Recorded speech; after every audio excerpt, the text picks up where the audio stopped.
Hi, it's Roger here. I know it can be a little bit frustrating or overwhelming starting with qualitative research. Let me tell you 4 things about qualitative data that can give you a good point of reference whenever you feel this way. Let's begin by considering a simple social situation. Imagine a friend started acting differently towards you and you didn't know the reason why. As a researcher, there are various methods you could use to explore this change in behavior.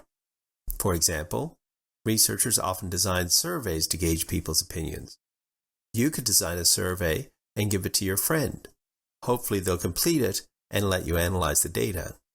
Or you could look for existing data, perhaps their school or health record, to see if that gives you any useful information.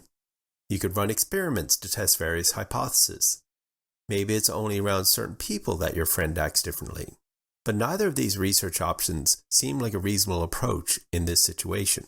If you ask someone who's not a researcher, they'd probably suggest that you just go ask your friend.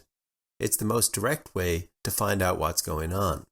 As investigators have long recognized, talking with the people involved can help researchers explore many different situations.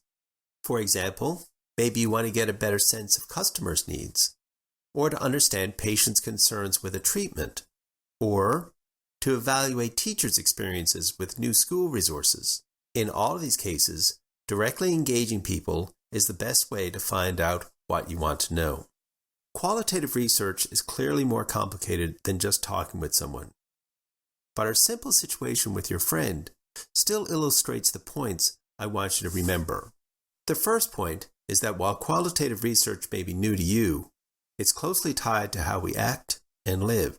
Like sitting across from a friend, qualitative research projects study things that always have a human connection. The second point is that many of the activities that produce qualitative data are related to familiar activities in our everyday lives. For example, learning how to conduct a key informant interview is related to and builds on the everyday skill of being able to have a conversation with someone. You can even think of a key informant interview as being nothing more than a carefully planned type of conversation. It follows that a lot of the items that can be qualitative data are or are related to things that are common in our everyday lives. Rather than being a strange research methodology, like in the situation with your friend, using qualitative data is often the most common sense approach for exploring many of the situations and issues we as people and as researchers want to explore. As you go deeper into what it means to do qualitative research, it's worthwhile stopping sometimes to remember these points. Keeping them in mind will help orient your learnings and hopefully ground your future work. I hope you found this video helpful.